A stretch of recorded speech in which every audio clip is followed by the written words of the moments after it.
stick them both there. One of them will work. Huh? That clown buttons. Are we live? All right. Oh, now we're live. Now we're live. And I'm standing behind a tree because I have no other choice. Well, you can stand on Let me go over this side. Stand under the tree. So I don't want to stand on her. All right, guys, welcome. Episode 2. Episode 2. First one went a little bit long, but we're doing the cemeteries and famous people to the history of El Paso in the cemeteries here in El Paso. My name is Leon Baker. I am the owner of El Paso Ghost Tours. This is Alex. Hey, how's it going? He's the one putting all this stuff together. So you can blame me for being boring. You can blame him if there's any glitches. Yeah. I'm all for it. Now, right now, we are at the gravesite of Florida J. Wolf. Now, everybody called her Lady Flo. There were some unfortunate rumors that she was Lady of the Night. No, she was not. She was legitimately a lady of, how would you say, royalty. So, early on, she came here to America from Cuba. Her family did. We're talking, this is around 1865, somewhere around there is when she came. And this is at a time when they had just made slavery illegal in the United States. And slavery was still legal in Cuba till like, what, 1898 or something. So they were escaping slavery. It's not in the history books, but kind of putting all the numbers together, connecting the dots, that's what it seemed like. And they named her Florida. Now, some people say she was born in Illinois. Why would they name her Florida if she was born in Illinois? Doesn't make any sense. So anyway, we believe that she was escaping slavery. The owner of the biggest owner of slaves in Cuba, his last name was De Wolf. Her name is Wolf. Where'd that name come from if she didn't escape, her family didn't escape slavery over there, right? So her history is very steeped in mystery. They don't know a lot about her, but she did meet this guy by the name of De Laval, and he was sick. Like, he was a big drinker, and he was sick. He was somewhere in this area. He had a pretty good-sized ranch on the Mexican side. We believe he had a ranch on this side. We know later in life he had ranches and plantations all the way up to Canada. She nursed him back to health to where he felt like a human again. They got along really, really well, and they ended up getting married. And we're talking, this is in the late 1800s. Now, what's so weird about that? So first of all, they were not allowed to be seen together as a couple in El Paso, and pretty much anywhere in America. So they lived their married life in Juarez, or south of Juarez, in that area. Now, why wasn't she allowed? Well, it's because she was black. He was white. He was royalty. When they got married, now she was royalty. But like I said, she was black. So she didn't get treated very well while she was here. Even though she took his small fortune that he was allowed by the family. Now, his family was wealthy. He's got grandparents buried in one of the abbeys, right next to Westminster Abbey in London. I actually found the little gravesite inside the church. I was like, that name sounds familiar. I did the research. Yes, they were related. See, they didn't know she was black either. So they lived their lives, for a long time, amassing millions and millions of dollars and huge amounts of property all over in different places. Like I said, all the way up into Canada. So unfortunately for her, trust me, they were in love, guys. They were in love. And she stayed with him up until his death. Unfortunate timing, though, because he was coming back from Canada coming back down here, and he got into a train wreck and he was killed in this train crash. Left her a widow. Everything was fine. She ran the farms, she ran the plantations, she ran the ranches. She was still amassing thousands of cattle. She was still going about her life. That is until the family found out who she actually was. When the family found out, they left her with a very small amount of cattle. Oh, yes. A very small amount of cattle and a very small amount of money. Somewhere around $35,000, which today doesn't seem like much. Back then, it was a pretty good amount of money, but it wasn't really enough to continue her business and her way of life, you know. Personally, I think she was a little bit bitter about it. I totally agree. She ended up donating a lot of that money to El Paso Police Department and to other people who needed money. And she ended up dying pretty much penniless in 1913. She died of tuberculosis, unfortunately. Now, one of the reasons that I believe that she was born in Cuba is because a little while back, I came here with my spirit box, and I asked her, "Where were you born?" And I hear this gravelly woman's voice come through, and it said Cuba. And two things about that. Number one, I suspected she was born in Cuba as a slave. And number two, she had the sound of her voice sounded like she had tuberculosis. So I believe she was born in Cuba. Now, Lady Flo has been seen here. She has been seen in this cemetery here in Concordia. And she's actually spoken to people. Not sure if those people realized who they were speaking to. They said she was dressed in almost a Victorian style dress. And they described her as being in this area. So it makes perfect sense to me. People have caught photographs of a woman in a Victorian dress with a parasol in this area, not too far from here. So is it Lady Flo? Very well could be. Very well could be. I haven't seen her personally yet. But I just wanted to pay my respects to her, tell a little bit about her story. Later on, we'll dive into it a little bit deeper if you guys want. I want to find out all about her family on that side. And not a lot is known around about her at all, actually. I bought a history book about her, specifically. It's probably about 70 pages. There's not much, unfortunately. Was it because she was black? I don't know. But the fact of the matter is, she was a lady. You know, she was royalty. And we got our K2s here. Not really seeing anything happening with them. Did you put the cat ball there, Alex? No. Okay. You can't see it. Can't see the cat ball at all in the daylight. Order. So basically, where we're at, the security guard was kind enough to hand out brochures about this place when people visit. So if you visit Concordia Cemetery here in El Paso, they'll give you a brochure with a bit of a map on it.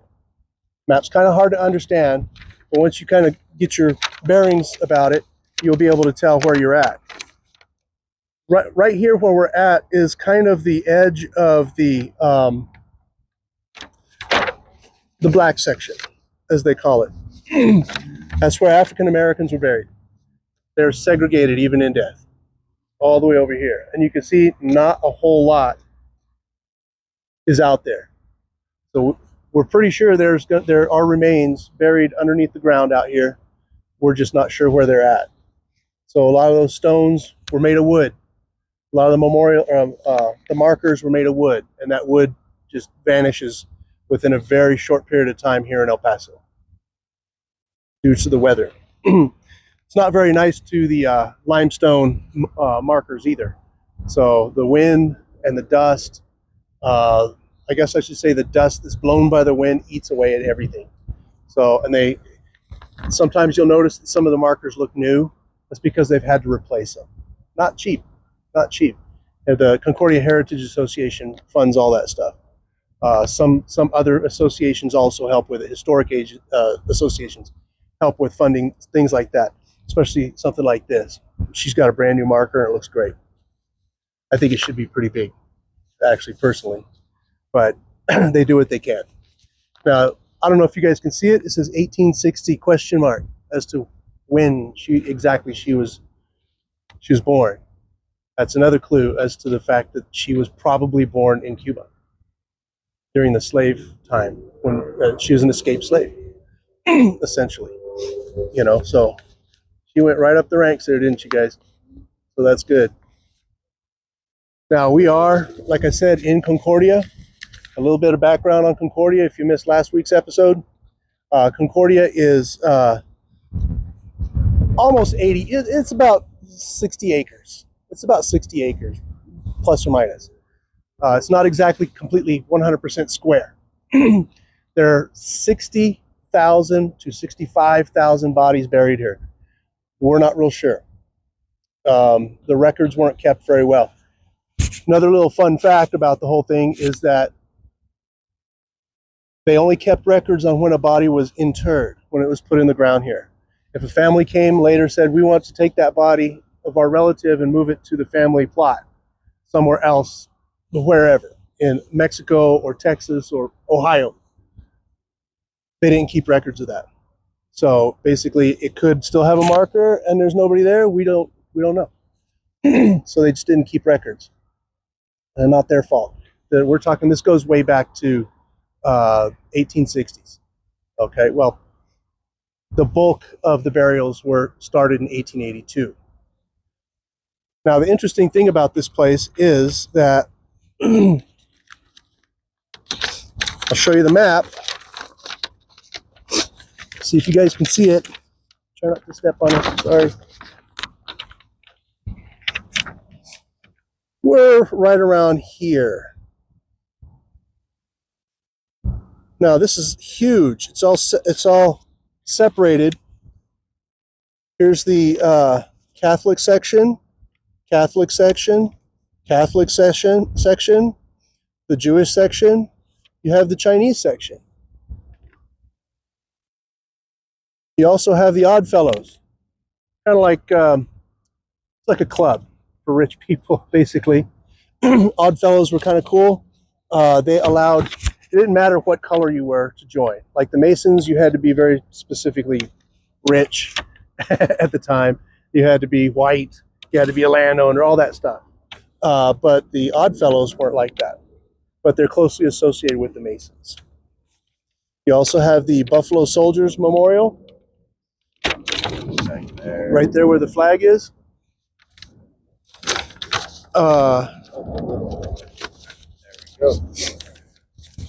Yeah, so a lot of this place we just don't know. It's not mapped out very well.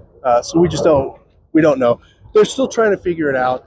They got a lot of stuff going on, maintaining this place, funding the maintenance, funding repairs. As you can imagine, there's no grass to keep the dirt in place when it rains.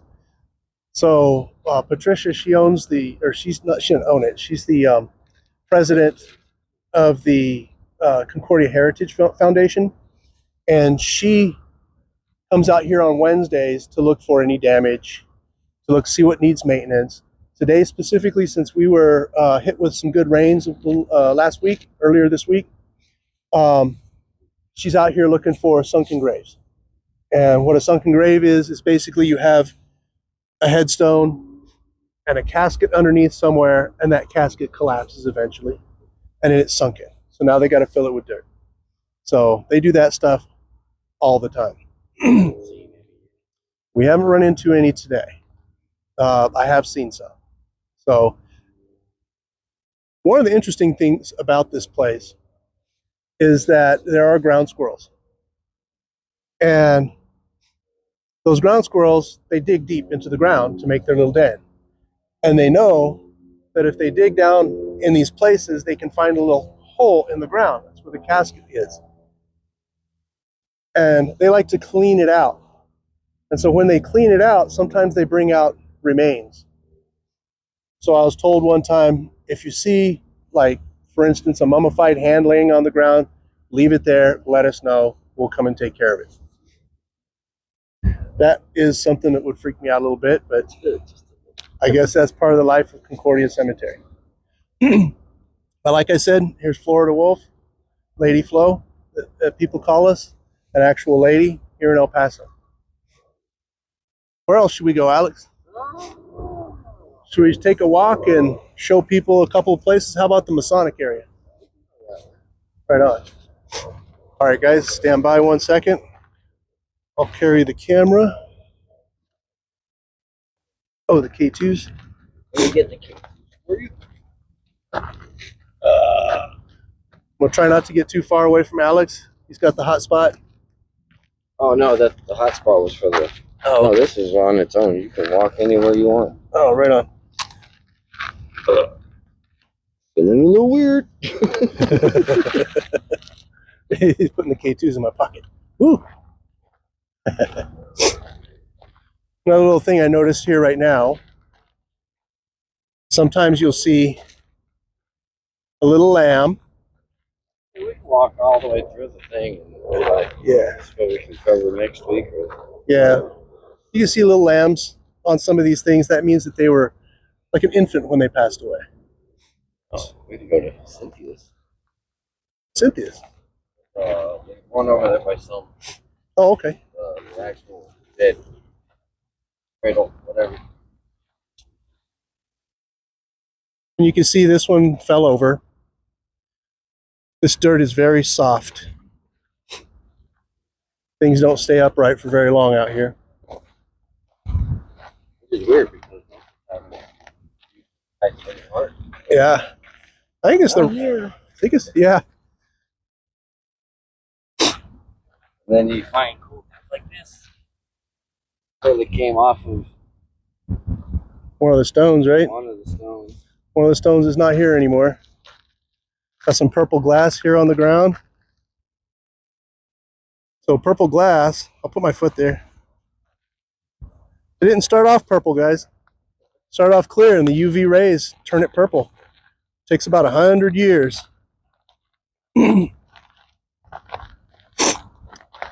Pottery out here. Yep. Surface dirt's been moved around so much out here. You said Masonic. Towards the Masons area. And the Odd Fellows. The only place that has a camera around the building Yeah. and inside.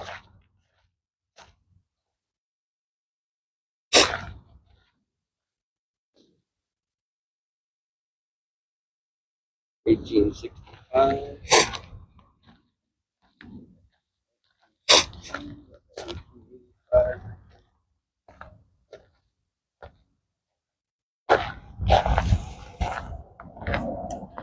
This area seems to be a little bit better built.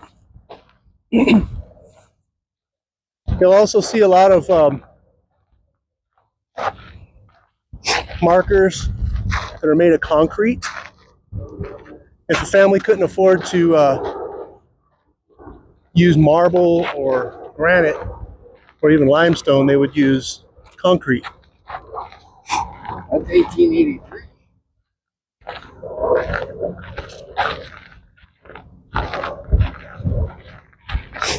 Now, as a curious thing about this place, what we're looking right there is about. All right, hang on. I just saw somebody walking. Right there. Just a second, guys. Right there. I just saw somebody walk by there. We just walked through that area. Just walked through there. There is nobody. There's two people, or there were two people. Oh, they're over there. They're over there. I see. Okay, they're way over there. They're from out of Way over there. Yeah. Ohio, I think, right? That's what he said. Yeah. Okay. Every single time.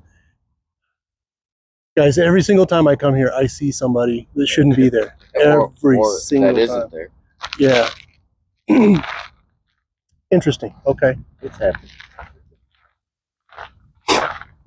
Jeez.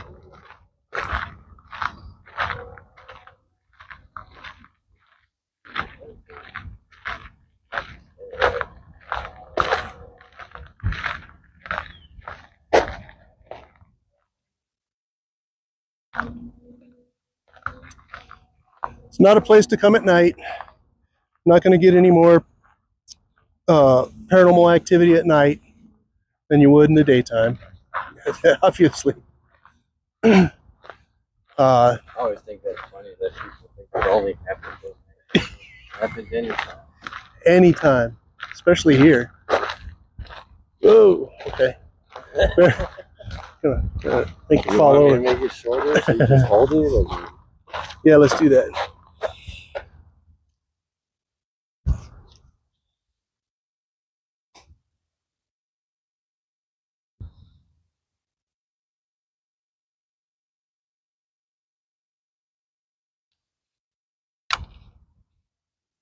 Oh, yeah. All right, now I got a selfie stick. It's easier to hold.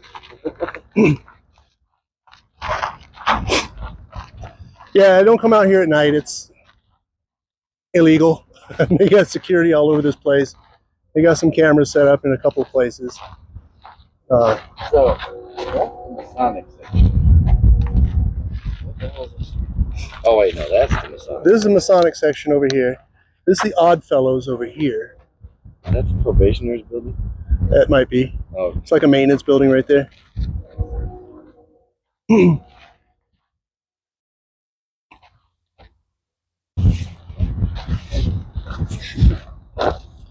don't know what that says. It's Random out here sometimes.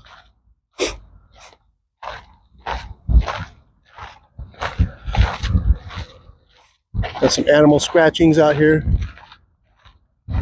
Somebody brought their dog at one point. Even though it says no dogs. No dogs. Did it anyway. Those people are really right there. Yeah, they are real people.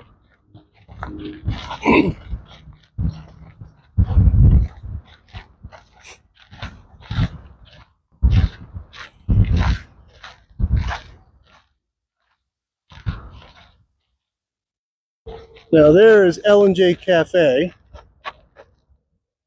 Real good Mexican food, guys. It's been there since forever, like the 20s. Yeah.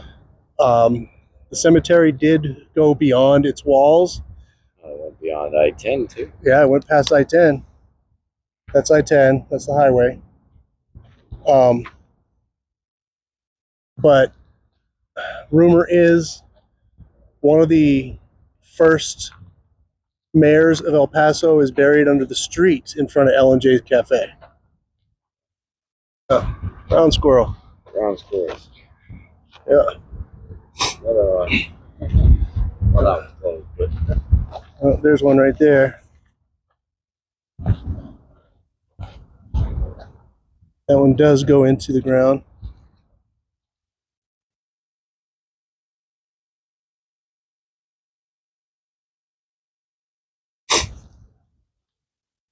So that was one over there too. Yeah, a little hole right there.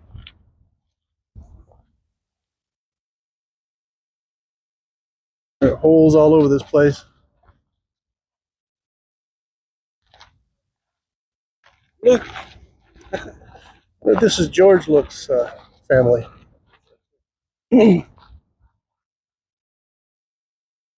Let us see.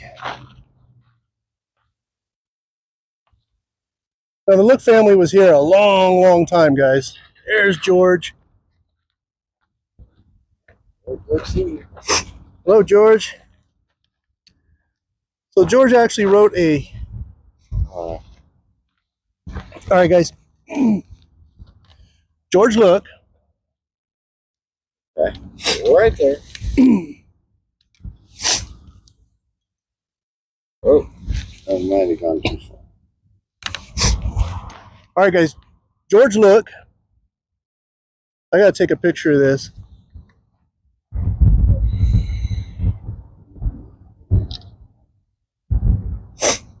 Oh, man.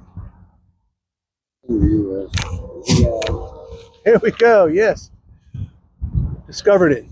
So George Look was one of the pioneers here in El Paso. He came here basically when this was just like a wide spot in the desert. He had what would you call it? A hobby of typewriting. Typewriters were very new back then, and his hobby was typewriting. So he kind of got into the business of documenting all the ins and outs of people here in El Paso at the time. You know, we're talking 1880s, 1890s, right around there. So he was able to document a lot of things that just aren't in history books because he talked to the people themselves. For instance, John Selman. John Selman and him, they considered themselves friends. John would come to him with all his complaints about John Wesley Hardin. That's how we know a little bit of the dirt on John Wesley Hardin, because of the very short manuscript that George Look did.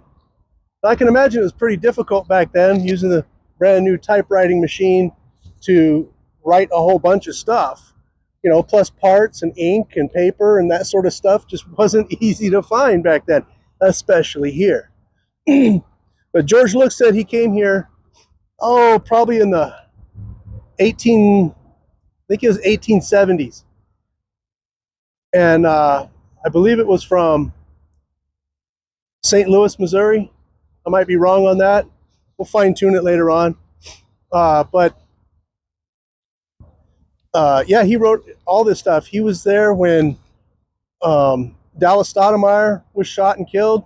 He wrote about that incident. He talked to the people involved in it. Like, he sort of interviewed them. He was like the Chatty Cathy of the day, you know. So wow, we found his grave. Original journalist right there. He was an original journalist before there were newspapers in El Paso. Yeah, so he was the guy, man. He was an investigative journalist. Very interesting stuff. Can't believe we found it. I was like, out of the 60,000 spots, here's George Look right here. So he actually wrote a little manuscript called Remembrances. So, and guys like Leon Metz and a bunch of other, Leon Metz is over there. But a lot of these historians actually look to his paperwork for his short manuscript about this place for little bits and pieces that they were missing in the regular history books, you know. That was the only place you could find it. And that manuscript, I have a copy, but it's a copy of a copy. And the library has it. The main downtown library has it, but you got to go looking hard to find that thing. And it has great information. George Look, golly. Fine. Interesting. Can't really see that K2's taking hits. No, you can't. A little bit. It's pretty bright out here today. We'll come back and talk to George sometime.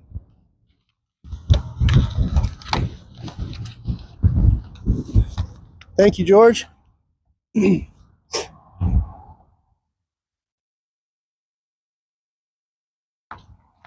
today in El Paso is just like right on the verge of being cold, but you get out in the sun and it's hot. So I'm sweating, and I know if I take the shirt off, I'm going to be cold. It's crazy. Typical El Paso, though. Beautiful weather. Just can't tell if it's going to be warm or cold. Well, it's just like the other day when it rained. It came out of nowhere. Yeah, didn't even know it was going to rain. And we got floods. What we got here? Don't know yet. Oh, I got stickers. Yeah. Ow. All right, so I'm not going to do that. I'm going to use my water bottle. Missing. That chunk is missing down there. 18, what? 53? 1855, 1883. Okay. Mental note, bring a brush. Little paintbrush. Sweep it off. All right, if I'm not mistaken, this is going to be the Mason section because it's blocked off from public. Except if you go in over there. Let me check the map, guys. This place is huge. I don't have it memorized. So there's the Casa Carpet. World War II Memorial is over there. Over there. That thing right there. This is the Masonic section. Yeah, there's the Masonic building. Yeah. Got some of them have Masons symbols on their stones.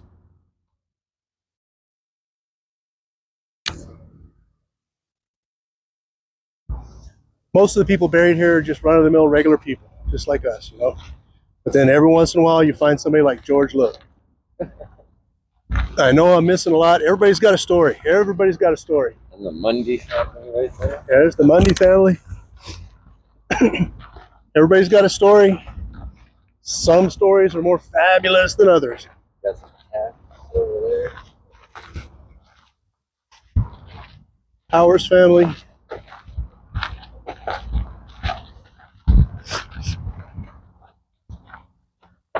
Got a pretty good size hole right there.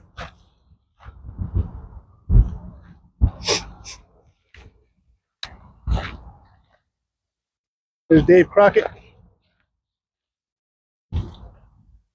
No, guys, it's not Davy Crockett. Not the same guy.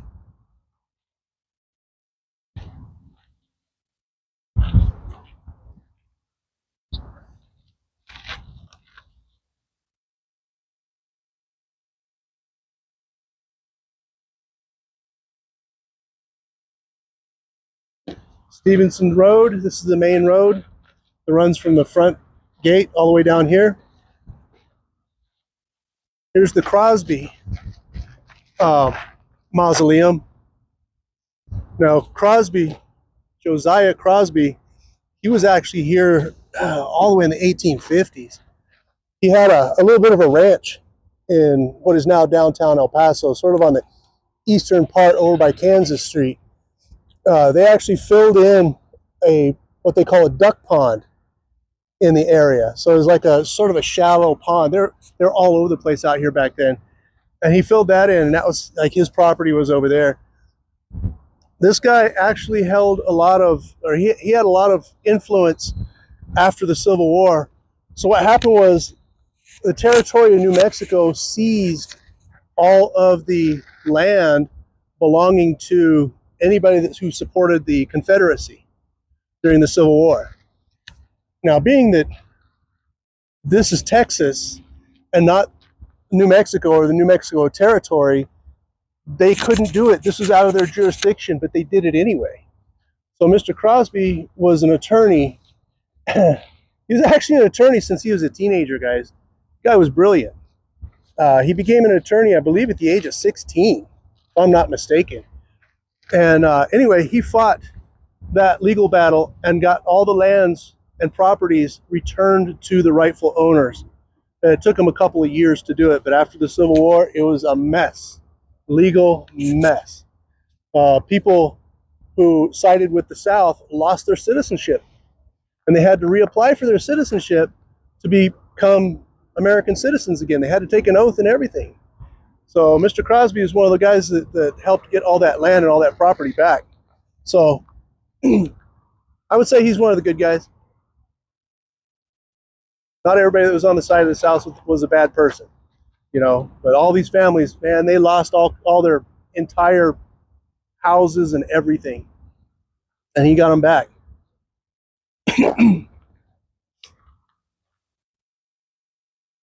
So we're now sort of on the central west southern part of Concordia Cemetery.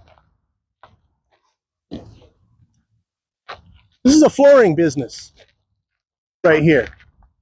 How much do you want to bet that that building is extremely haunted? Is it Patterson's? Not those Pattersons. Yeah, different Pattersons. Gotta be. Gotta be different. Stevens.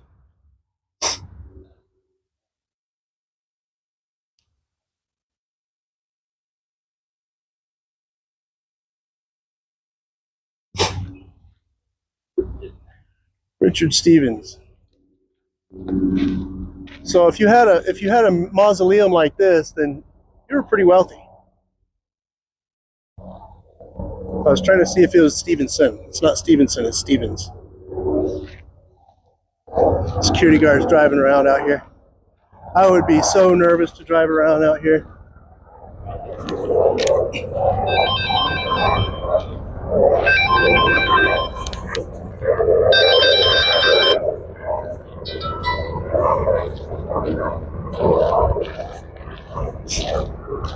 Termite guys calling. I don't have termites, don't need them.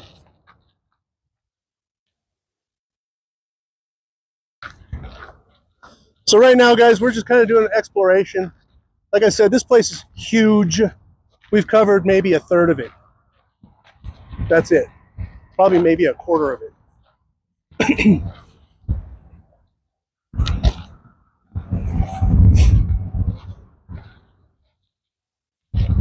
So in every one of these little separation areas, this is a family plot that they bought a long time ago. And don't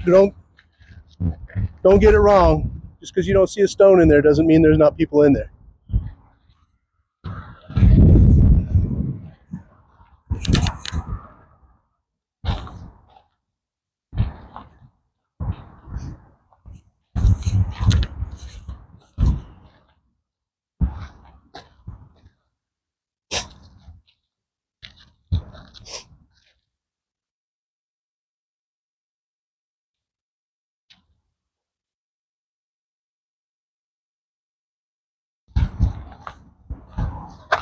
But you want to bet a lot of these people don't even live here anymore. Don't live here, or they don't. Like the family don't live here. Obviously, these people don't live here.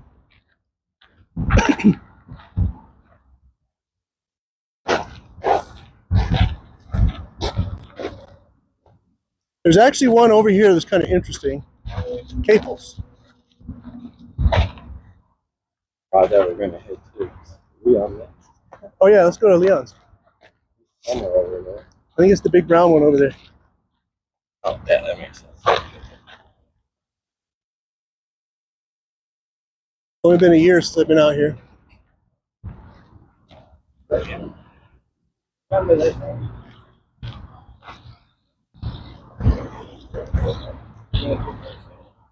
We're gonna circle back around.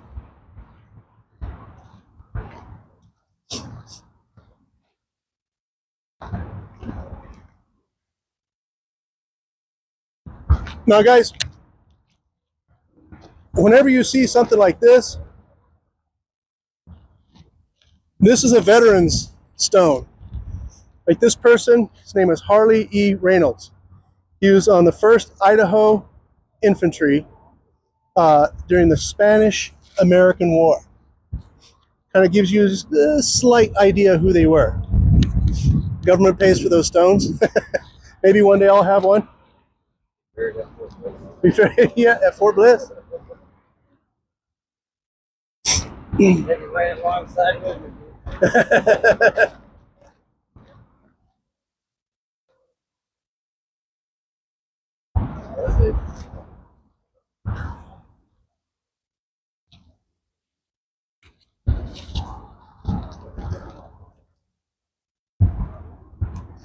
Mexican general, Ignacio Bravo.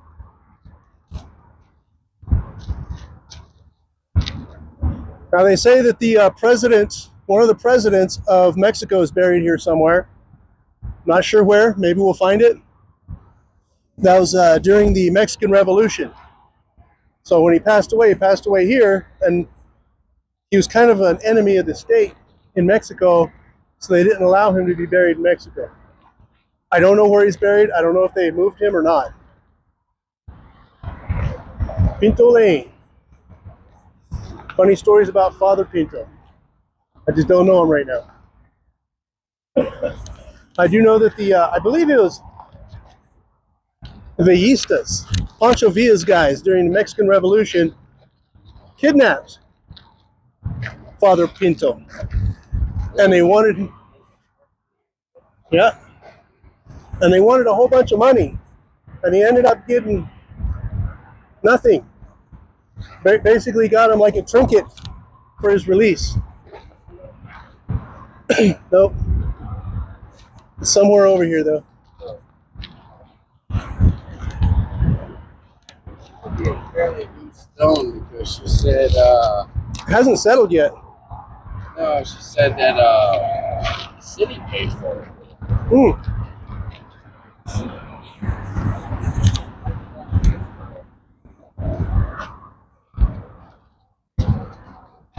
Follow the footsteps.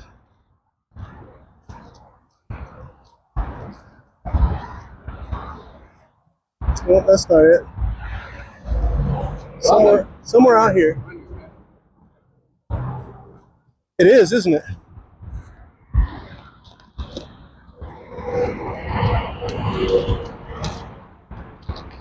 I just said it's in the section by the fence.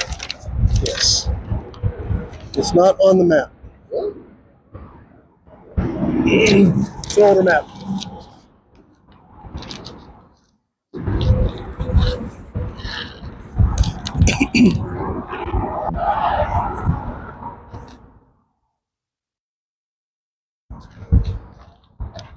There it is.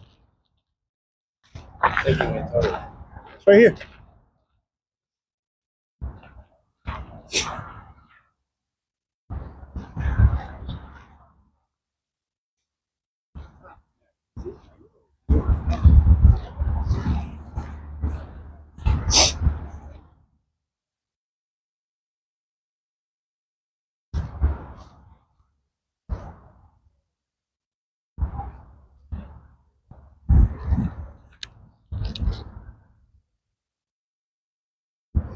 Hey guys, this is Leon Metz's stone.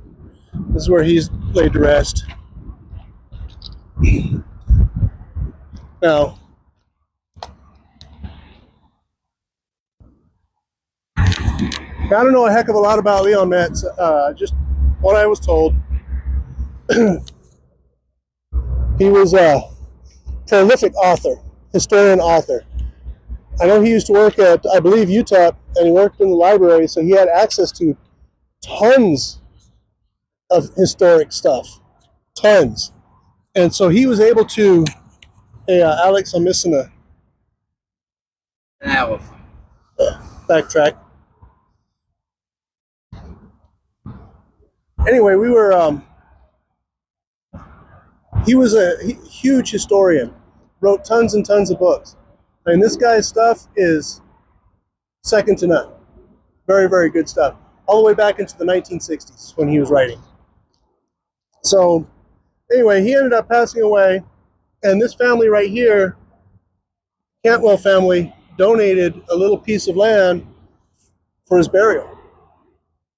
Now, Leon was an Air Force veteran, came to El Paso, I believe, in the 1950s. He's been in all kinds of TV shows, documentaries. So he was very, very well loved. Very well loved. Obviously, to be buried here in Concordia, you had to be very well respected and liked. So, great storyteller too, by the way. So Alex is going to go look for my microphone. Not sure where we left it. Meanwhile, I'll kind of show you guys around a little bit. There's a nice park over there. They have a lot of car events underneath the highway. We call this a spaghetti bowl, by the way. It's kind of difficult to really tell, but lanes on top of lanes on top of lanes, crisscrossing each other. They're pretty common right now, but back when they put that in there, it looked like a bowl of spaghetti. So that's why they call it the spaghetti bowl.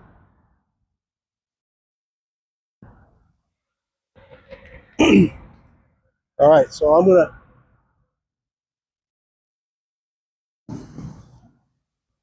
turn you into a selfie stick.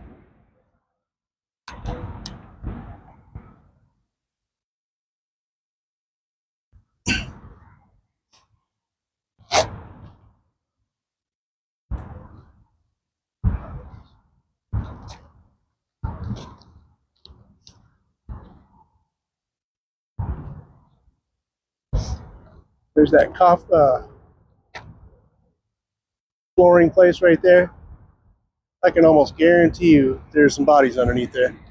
But you know what, guys? In El Paso, we don't have basements. So they don't dig very deep into the ground when we build stuff. It's just for the foundation, and that's about it. So, do they dig 6 feet down? 5 feet down? Probably not. They probably got all kinds of activity in there. The one that's working is that one. So yeah, that's the one I put on top. Howard.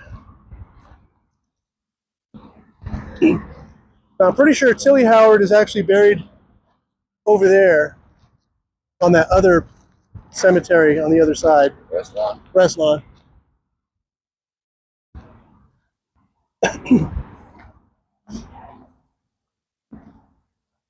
Caples Monument. This is where Richard Caples was buried. Now, Richard Caples, just give you a little bit of history on him. He was the mayor twice in El Paso. There's actually 2 buildings named after him. You got the Little Caples building, and you got the Caples building. Caples building is on Mesa and East San Antonio Street. Kind of in disrepair right now, unfortunately. It's 5 stories high. No, 7 stories high. Originally, it was 5 stories high. And in 1917, they kind of built it up a little bit. See, this building that he built, or he had built by Henry Trost, was the very first concrete building in El Paso. Concrete was sort of a new material to build buildings with. The Romans did it, but we forgot how they made it. So we forgot all about that stuff. Well, eventually, we rediscovered a form of concrete. It's not the same concrete, but it's a form of concrete, and it was good enough for buildings, tall buildings, as long as they had a steel structure inside. Well, the 5th floor of that building during the Mexican Revolution was the office of the headquarters of the provincial governor of Chihuahua. So it's kind of like the Pentagon during the Mexican Revolution for the Mexican side. It's too dangerous in Juarez to set up shop there. But that was in his building right here. So he made quite a imprint on El Paso history. not sure if he was 18. I can't remember which one. I know 18th is one of them. Yeah. Making thorns. Being the mayor actually paid off, I guess, back then.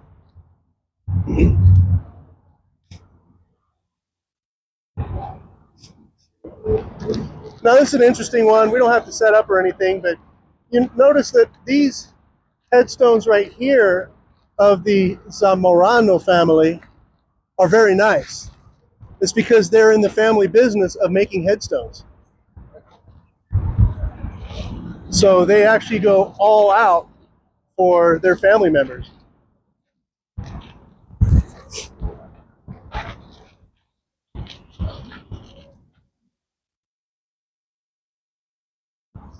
Little sunken spot there.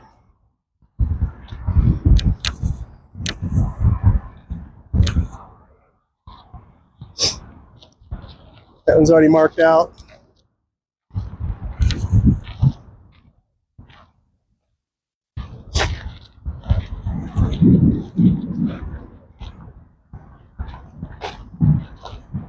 Now, isn't this where you guys chased the shadow? A little bit over here? No, it was against the wall. Yeah. On the northern wall? Yeah, it went around that back corner and it took off. Another Caples Memorial. Family members. All right, so how's the story go with the shadow? You guys saw the shadow and you decided to go after it. We were doing the tour over here, and we watched some guy walking that way against the wall, and then that was the only one that chased him. So Right on. I thought it was somebody leaving the tour, you know? You can't just have somebody randomly running around with that. Brave enough to chase a shadow creature, and it ran.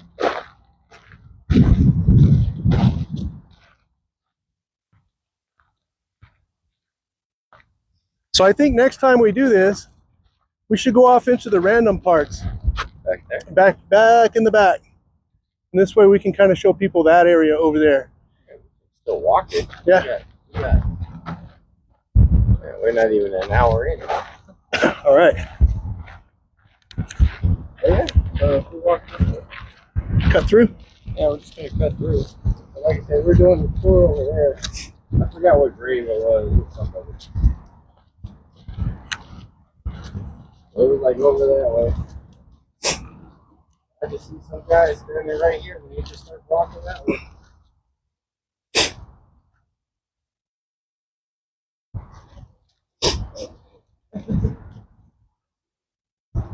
It's pretty full back here.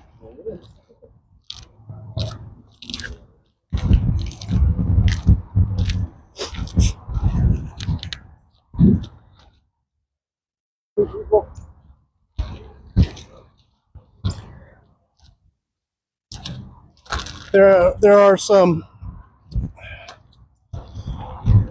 YouTubers that go, TikTokers I guess, that go to cemeteries and they'll pick out a grave and then they'll restore the grave, the marker. Clean them up and all that stuff. They would have do a lot of rubbings, things like that, yeah. And these guys would have a heck of a time here.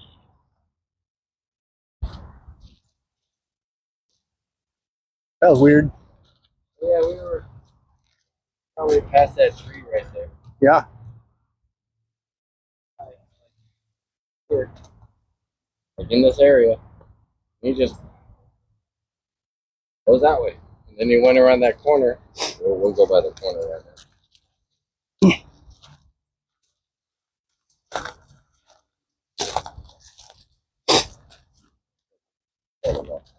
So guys, this is a mesquite tree, by the way. There's a bunch of mesquite trees, and they have these little pods, little bean pods. And they actually taste pretty good. They're almost like candy.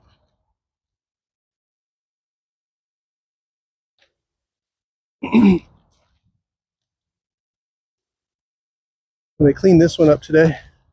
I think they cleaned this area up pretty good today.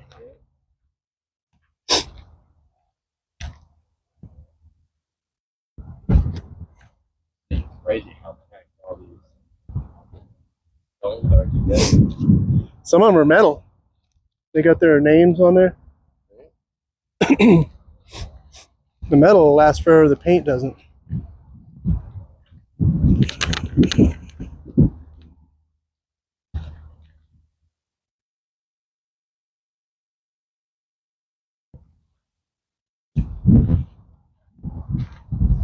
Now, somebody had a tour here. I don't recall if it was us or somebody else. It was at night. It was all legal. And just disappeared in this place. So There's no way he could have disappeared. So we got this picture somebody sent, and they said, "What is this?" It looked like just legs walking, right? It was really weird looking, but it was pretty clear. But it was taken at night with the flash and stuff. And so I actually came out here to find out what in the heck they got a picture of, and I found like a wreath with a ribbon on it. And I was like, "That's what it is." The ribbon kind of was moving in the right way to look like a person. It looked like legs. I was like, debunked. Dang. Well, we also have pictures of just legs. Yeah. Kneeling next to a grave. Oh, yeah. I've actually seen that too. Actually, in Bassett Center, I saw a guy walk by, but it was just one leg, one tennis shoe with those like 1970s socks pulled up, you know, the striped socks. I was like, what in the hell? Because we were investigating Bassett Center. It was years ago. A lot of like desecration like this. Yeah. They still do that. Oh, I'm sure they do.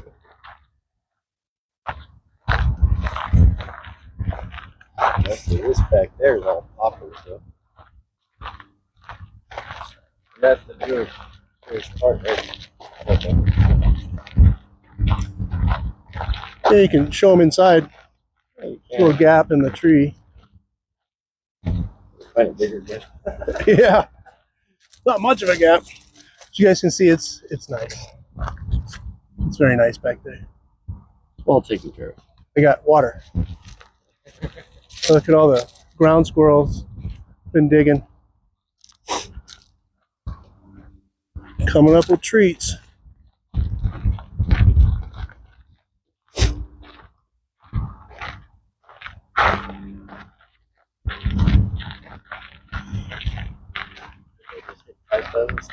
Oh, me too. You know, so this area back here, it seems darker and seems like people wouldn't be able to get caught doing things back here. But trust me, they watch this area very, very closely.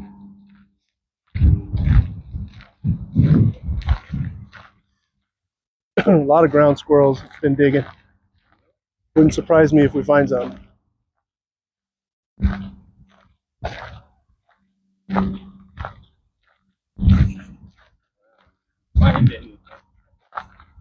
Gonna report it. Sorry, kid. Yes. Another one right there. Purple glass.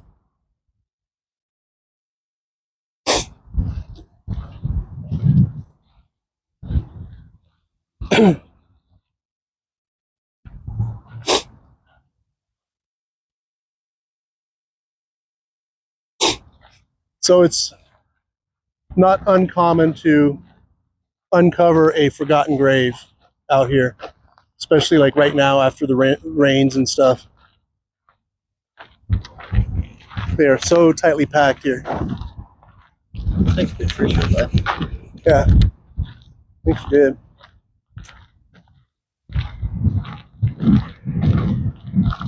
Oh, look at this one. Oh, yeah.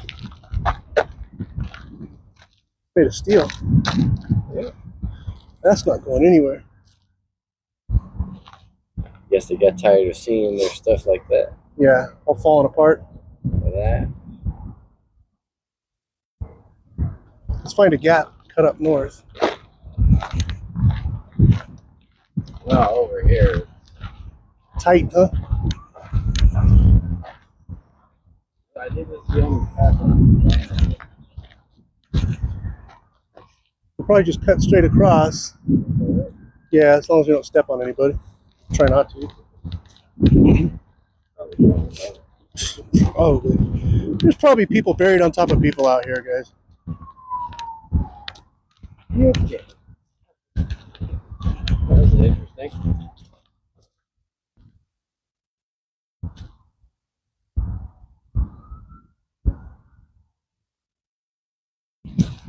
Maybe he was a tile guy.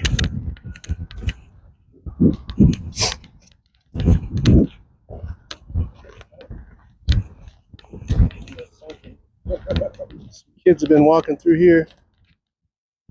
Probably exploring. Probably shouldn't have been here.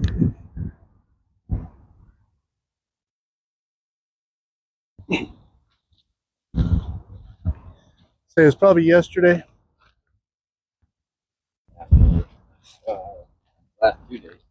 Yeah, it was either yesterday or last night. So you can see how the foot sign has aged a little bit.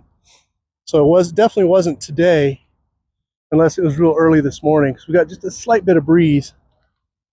Damn lizard ran down inside that hole. Scared me.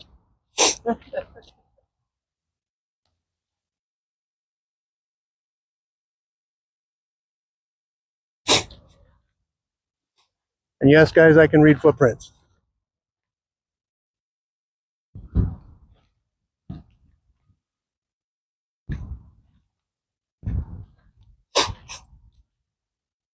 This is still part of the Catholic part.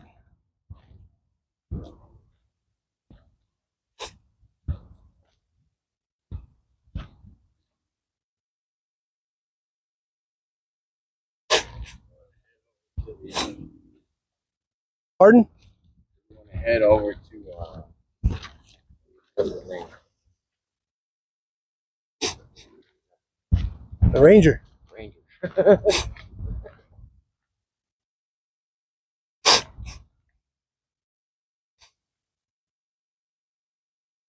Someone's been digging. Of course, this could be coyotes.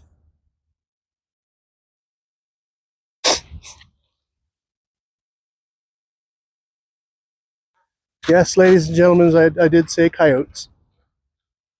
Coyotes. That's a sunken grave right there, guy.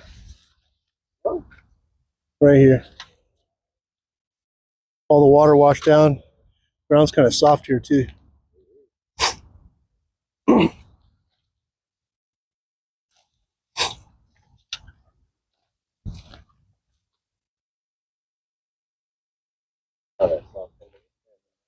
Where at?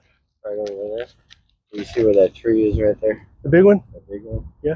Thought I saw somebody standing like right there. See? I was like, You too. Telling you, man. You in keep this field. yeah. So that's two. You're in a cemetery. No. It's kind of Concordia Cemetery too. I believe there's a couple that they see walking like right over here. Yeah, out there in the. Yeah. That's close enough to the wall. No, it's inside. It's on one of the older roads. I think it's that road right there, actually. It's definitely inside. But they're dressed in old style clothing. Yeah. I think they said they wore black, which would make sense.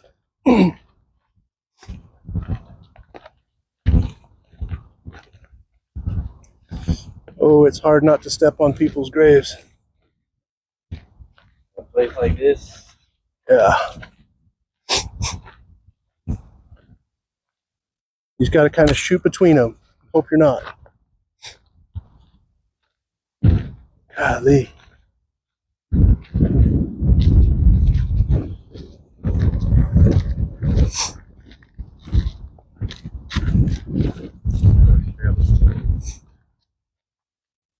That's 55. Well, some of them are taken care of a little bit. The kid came through here I found the too. road. There we are.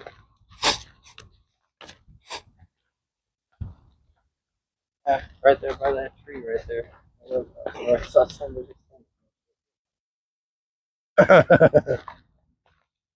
That's Concordia. You might have got it on camera. I mean, it was enough to make me stop walking.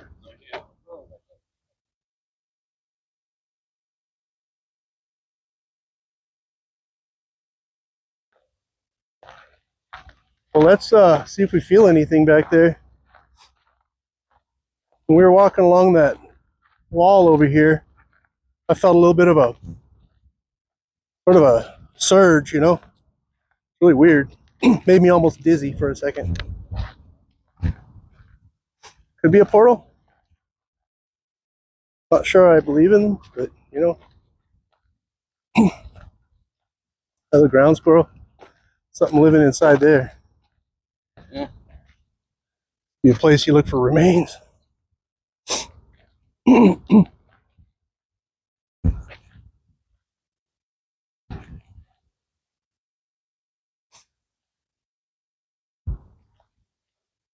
So, quick story. These little ant hills like this. So my grandfather, this is when he lived in Wyoming. He actually came to Wyoming from Kansas on a wagon train back in the 1910s or something, but on a wagon, dude. Anyway, he would go out into the Wyoming deserts and look for those ant hills, because inside along with those little rocks that the ants dig out, they also pull out beads, like the trade beads that the Native Americans used to wear. We found lots of them.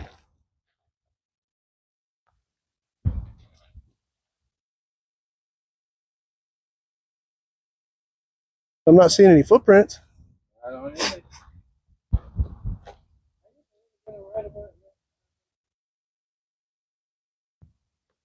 There are no footprints. Getting that gut feeling though. Kind of like a strange tension. Chinese cemetery is to our right. Again, it looks like it's still closed off. Still closed off. Still doing work on it. I know that's something that they're going to build something next to the logo. So they got those two big stones over there. I wonder if that's what they're going to set up. Yeah, that sounds right. Slow work, but it's also because it's voluntary, most of it. Or voluntold. Voluntold. Yeah, the people that clean this are voluntold. You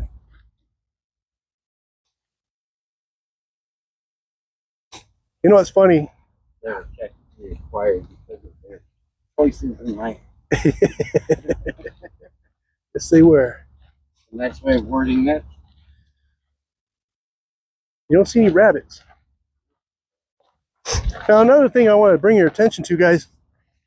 So over here you see a lot of what appear to be stone mounds that you would see on top of graves, right? Here's the problem. That doesn't necessarily mean somebody's buried there. It's because some of the workers that would come in here trying to make the place nice and neat would take the random rocks and pile them up in random places.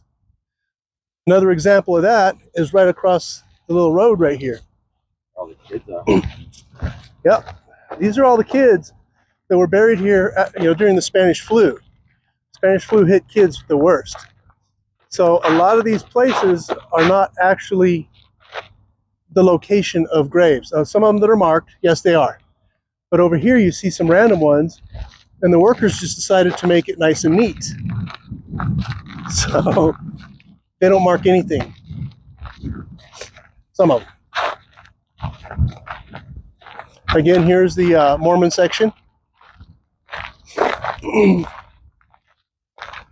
Vaguely touched on there. Vaguely, just a little bit. There's way too much to touch on here, guys. Way too much.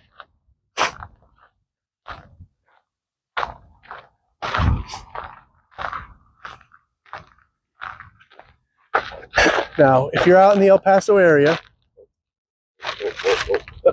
be very, very careful around places like this. Rattlesnakes love these things. That's where they build their little dens and they sleep in there and whatever rattlesnakes do. But they spend a lot of time down inside those things. So you give these big cactus areas a wide berth.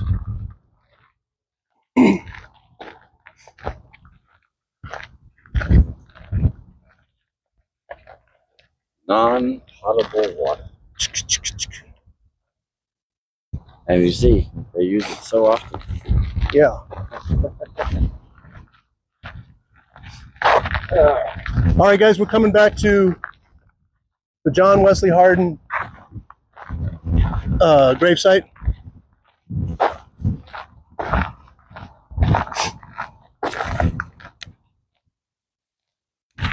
You know we're going to talk about. Oh, yeah. Diamond Dick. Diamond.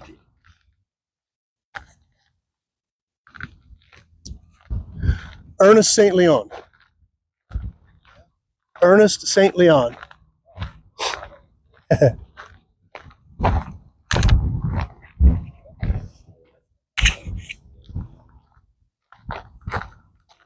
All right.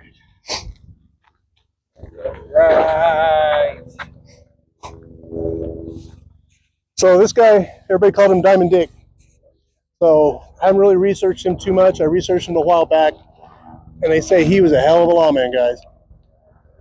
He does have relatives here, great-grandchildren that still live here.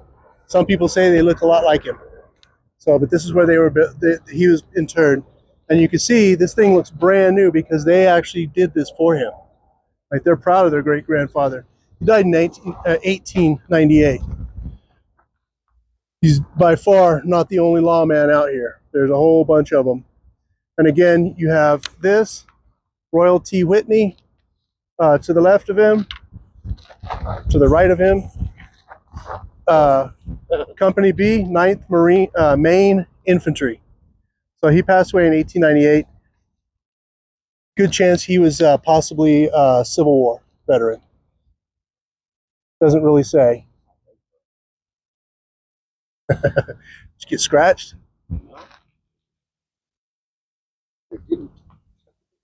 I know, right? Never know out here, guys. Oh, fuck. I'll check that out later. We're not doing that here. So, yes, this is Concordia Cemetery, one of the most historic cemeteries in America. Nah, we don't have to talk. We talked about him last week. I'll do a deep dive on Hardin for everybody later on. We're just kind of right now, guys. We're just kind of touching on the cemetery, touching on how freaking huge it is. There's a whole thing. We probably covered half. Yeah, probably half. That's half of it right there. And you guys didn't go back all the way that way. Yep. We didn't go. We didn't go that side. Like where we came from, we just cut it way short, guys. We didn't even cover like where we were way far back there. When Alex saw somebody standing underneath the tree. Yeah, there's still probably about 20 acres to go back there, maybe 15 acres. Plus whatever goes that way. There's a lot, guys, a lot. So, yeah, I think we'll end it today. For today, we still have to go find a microphone. Yeah. Yeah. We got to find that microphone. And then, so hopefully. Walk all that shit. You got to walk all the way around again. But we're not doing it with. But it's okay because I can follow footprints. I'll know where we went. So hopefully you guys enjoyed it. Nice, slow, easy pace. So you guys can kind of check things out in detail. Keep an eye out for people because there was one couple out here, and that they're the Ohio couple, and that was when we saw them when we ran into George Look's headstone. And after that, I believe they left. They're not here anymore. So, and there's nobody else out here except the security guard, and he's not going very far away from his car. Interesting. All right. So you guys enjoy. See you guys next time. See us on Friday for the tour. Hopefully, if enough people buy tickets. Oh yeah. Enough people buy tickets. Guys, I need 10 people to make it. So if I get 10 people buying tickets, then I can pay all my bills. Otherwise, I can't do the tour. That's the hard spot. That's the hard part right there. But, especially this time of year. Join the Discord, all that good stuff. Yes. Join the Discord, guys. And then it's uploaded an hour to 2 hours after we're done. Yeah. So then you can. Well, not today, obviously, because we got to find the mic. That's going to take us an hour. So we got to find one of these. Out here. Wait, is that it? No, I have. So I got the clip. No. Oh, you have a bunch of them. 4 mics total. Jeez. Wish us luck, guys. Wish us luck. See you next time. Stop.